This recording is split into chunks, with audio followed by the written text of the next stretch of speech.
there are three main guides or areas that I want you to look at. Okay, you all know the assignment topic, right? Plagiarism.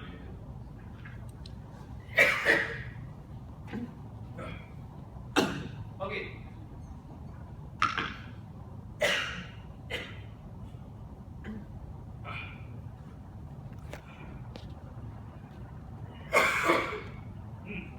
Sorry. Hey, like I said, from the very beginning, you're undergrad. So I expect you to display higher level of competency according to the Bloom's taxonomy. I expect you to be doing a lot of analysis and evaluation compared to comprehension, knowledge. So what is knowledge? Knowledge is you go and read an article, then you purely just say, okay, according to John Locke, he wrote about the second treatise of government. In second treatise of government, he feels that the rights of property should be observed. So whatever people say, right, you just dump. That is knowledge. Comprehension is you give, for example, you give an interpretation. Okay, according to physical property rights is I can this thing is considered my property so long as I put my effort to it. You define it, you understand, you show that you understand. That is comprehension. So application is maybe you give an example. Okay, so how can you apply physical property rights to a belt? So you give different examples. So you apply it. Okay, actually, for example, usually application is displayed through a project. Okay. So the question is, what is analysis and evaluation? Okay. Okay, according to definition, analysis is the act or ability to distinguish facts from inferences. What is an inference? Inference is something like huh? Something like that. Oh, you know De Yang? He has been teaching us for professional ethics, so he must be an ethical person. That is an inference based on your observation, based on certain trends, but usually anecdotal. That means it's by gut feel, okay? Effectively, yes. So what is a fact? A fact is you go and conduct a series of scientific study. First, you establish what is the matrix of being ethical. To be ethical, this person must have done, for example, 100 good deeds. Must have done. So you establish a scientific definition. Then you measure this person, does he match up to the matrix or not? So that is a fact. So how can you gather facts? Facts is, a lot of times you can read from articles, scientific journals, publication. This person has done a lot of research to prove something that exists or prove something is a fact. Okay, so that is the purpose of, or for example, a lot of PhD people, they create new knowledge. So they prove that this new knowledge works, or they created a new drug. They prove that the drug, okay, on clinical evidences, that this drug can significantly bring down the bacteria, or for example, it's proven, it's a fact. Okay, though I think you and I know that a lot of these facts are actually also bullshit. It depends on how you, I don't know how many of you are well versed in statistics. Actually, depending on what kind of statistic indicator, we all know that actually if you do research before, you know a lot of this research are bullshit. That's what a lot of medicines actually don't work. There is a scientist, there is a statistic, there's a research to prove that these researchers, right, are fake. 40% of the drugs in the market, right, don't work. It's because a lot of these pharmaceutical companies, right, they want to earn money, so they rig their statistics. Quite sad, but it's true. Okay? Maybe instead of being good for your body, it's really in your body. Okay, most of the time the good thing, I guess it does nothing. There is a lot of side effect, maybe. But exactly. But the fact that the money is taken out of my pocket, right, that is harmful to my body. Okay? Anyway, so what is evaluation then? Okay? Evaluation is defined as making judgment about the value of ideas or materials. For example, I give you a piece of Mona Lisa artwork. They say, "Whoa, this Mona Lisa is very beautiful because the stroke has been using 325 different kinds of stroke, from 1 cm to 20 cm, this kind of stroke in a different angle in blah, blah, blah." So evaluation is like a critical thinking. To make value, to make judgment of value of a certain piece of work, for example. So, but it is a critical. Yes, correct. But actually, both are critical kind of thinking and cognitive skill if you think about it. But evaluation is you need to put a value to it effectively. Okay, so you see, like I said from the beginning, evaluation everyone can do. Even a small kid, 3-year-old kid can say, Mama, I like this artwork. That is a form of evaluation, correct? So the evaluation that I'm talking about here is professional evaluation. Again, making references to proven researchers or articles, why you think from that angle this piece of article is good. So how does this relate to your plagiarism article? So for example, the article, you can be taking 3 different policies, okay? You say that, okay, by having a strong penalty, you analyze, okay? All of them, or maybe one university in particular has a very strong penalty. So maybe you read up about, so now it's your time to find out whether this penalty or this framework, for example, okay, that is one angle you can write about. Whether this article or this framework in place prevents plagiarism, for example, okay? Or for example, what does it do to plagiarism? What is the objective of the policy? Okay, so you make factual understanding, and you might want to further dive deeper and explain whether it works or not.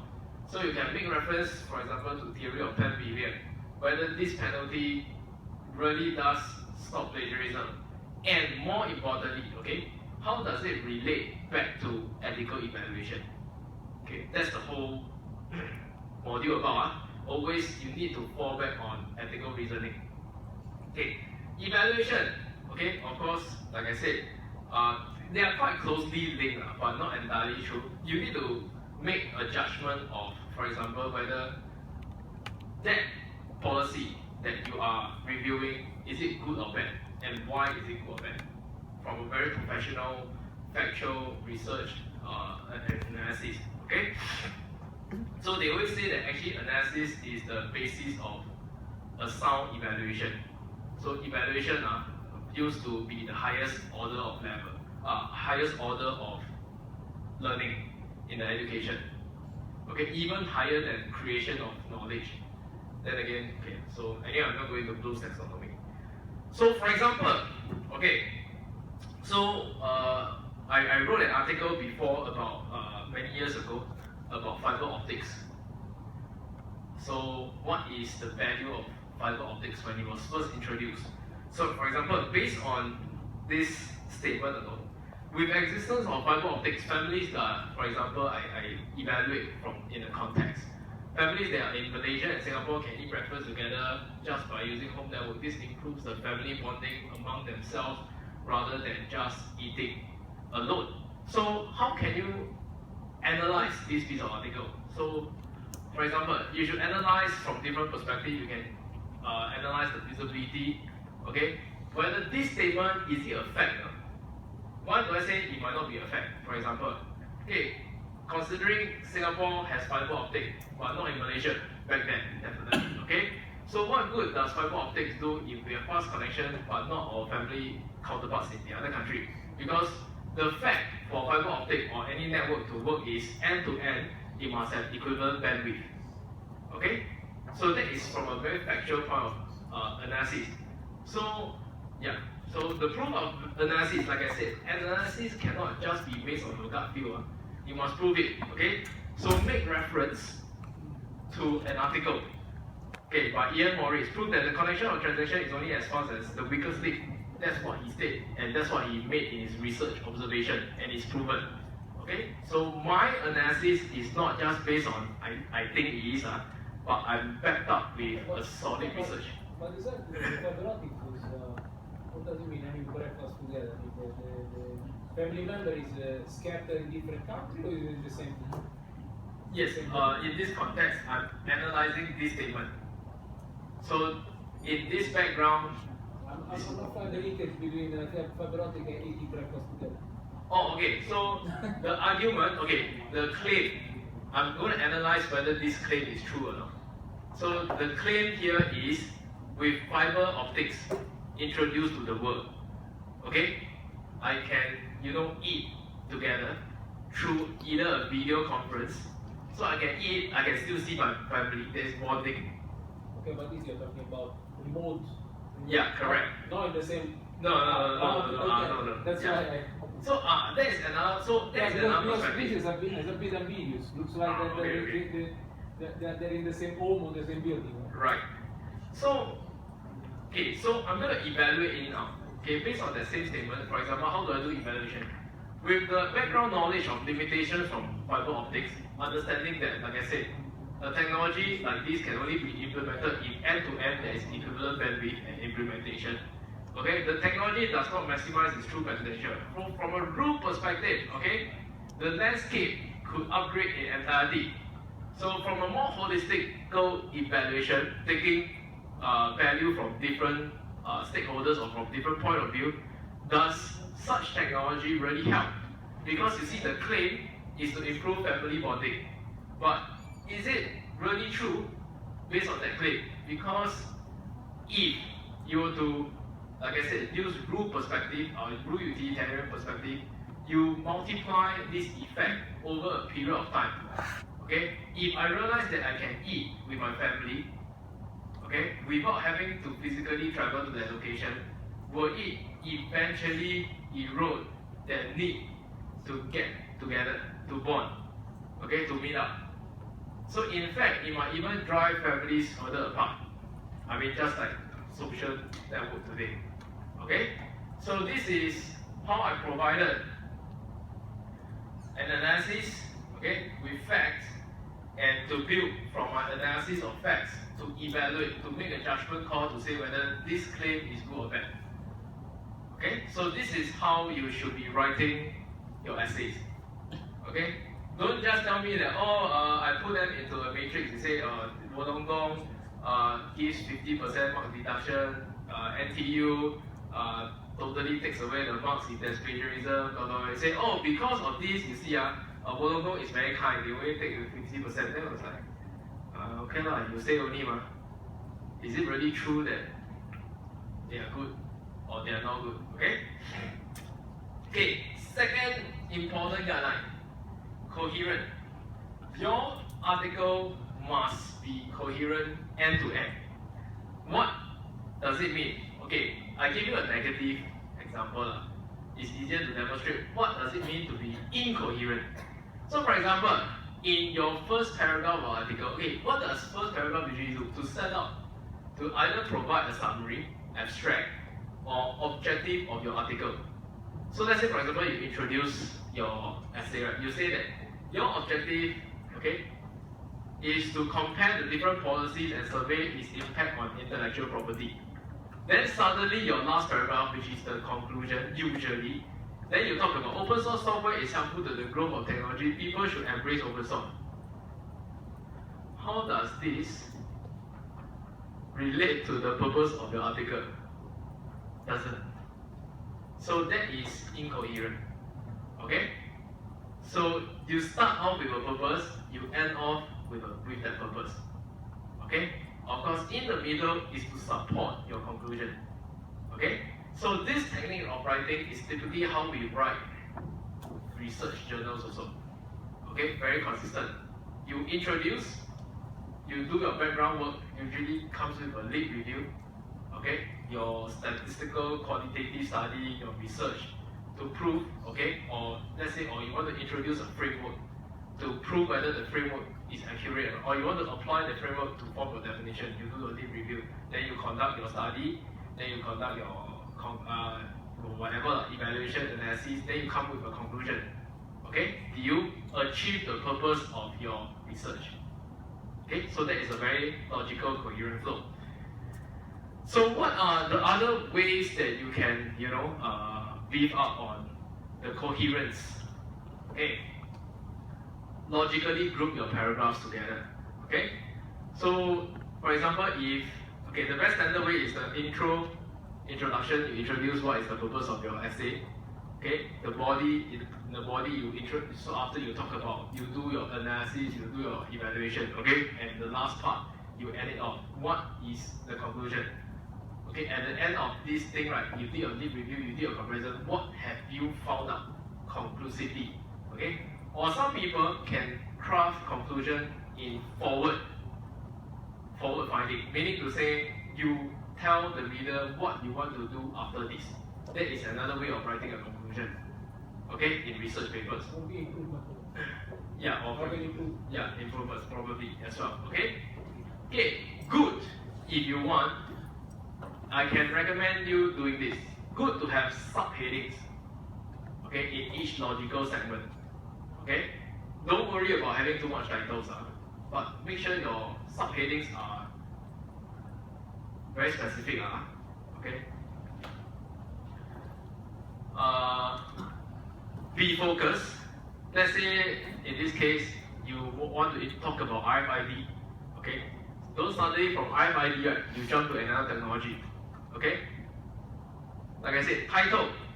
Title actually helps a lot to summarize your whole thing. Even before going into the introduction, I already roughly know what you want to talk about. Okay? Length of sections. Okay, this is something that a lot of people didn't realize. In fact, it will take some experience after writing some journal articles. Right? You will realize that the length of sections matters a lot. Why? Can you imagine you have an introduction that is 2 pages long, then your body, right, your analysis and evaluation, one paragraph, half a page long. What are you trying to tell me? You spend a lot of time introducing what are you going to write about. Then end up your meat, your effort, right? Your intellectual output is that limited only. So something must be wrong. Okay, so the length of sections convey importance. My take for a short 1005 article, short 1005 words is short. 1005 words article, in a short article like this, I would equally distribute, or the body is slightly longer. Take about 40%, 30, 40, 30. Okay, so the base of introduction, well, maybe about 400 words. Then your body is about 600. Then your ending is another 400. Okay, don't exceed 1005, please. Did I say this? Yeah. Anything written after 1005, right? I will stop there. Okay, so you can blabber all the way until 10,000. I don't care. I'm just going to read the first 1,500 words.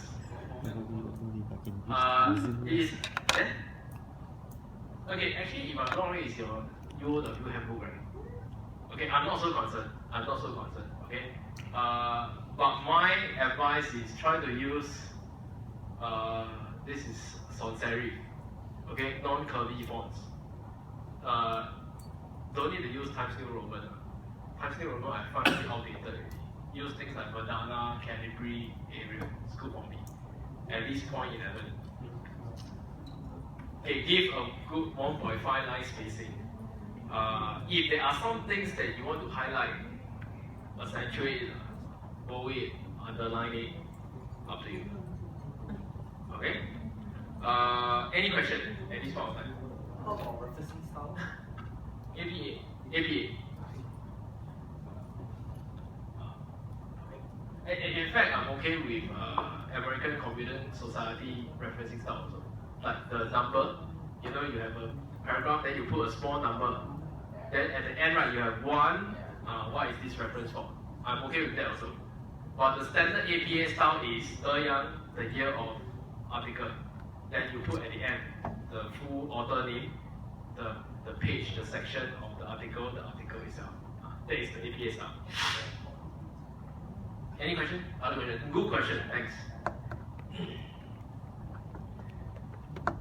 About your assignment 1.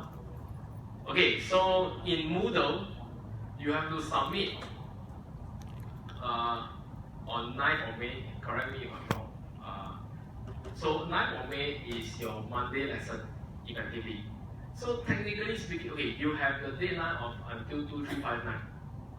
That means at the night. But essentially, you have to submit before that. Why? Because you are required to submit a hard copy in the class itself. So the class, when you come to submit, is before 2359. So effectively, before 2359, you have to submit already. Okay? So what is the purpose of having the soft copy submission? The hard copy, to be very honest, is to help me mark. I don't want to download and mark. Okay, so you just submit hard copy, I mark the hard copy. So how does the soft copy work? The soft copy is to make sure that you don't plagiarize, because you need to submit through Turnitin. You know what's Turnitin? You know what's Turnitin, right? After you submit, they'll give you a percentage of plagiarism. If you have plagiarism, then you Is a keyword or research result? I don't know how the algorithm works. Is an But, engine that research? yeah, but it's a pain in the ass mechanism. I think so. Oh, is it? I think so. I think so. Okay, don't take my word for it. Okay, but my key here is, if you make references, make references. Okay. Please, there's a difference between making references and copying. When you make references, right, is you say Yang is smart, then you pull out a reference that has done research to prove that it's proven Yang is smart. So that is your own intellectual input. Because based on your own observation, you say you make this statement. So there is some intellectual input. Then you make a reference to further, okay, substantiate your claim. But don't just say, according to this source, Yang is smart. Then your whole article, right, is all references. There is no intellectual input. Then what is the point of doing your assignment? Your assignment is to, make your own intellectual input, make your own analysis after reading all these articles, okay? Don't say, so after you compare the 3 universities, for example, policy, then you state the then you refer to another article. According to this article, right, this university has the best academic plagiarism policy. Nothing is of your own original intellectual input. Everything is reference. Please, that is not what I'm looking for. Or neither is that the objective of learning. Okay? The references is to help you, okay, to make intellectual input or output. Any question? Any further question? No, but you have given an address, in case along the road we need to ask. Yes. Okay, just write down my address again.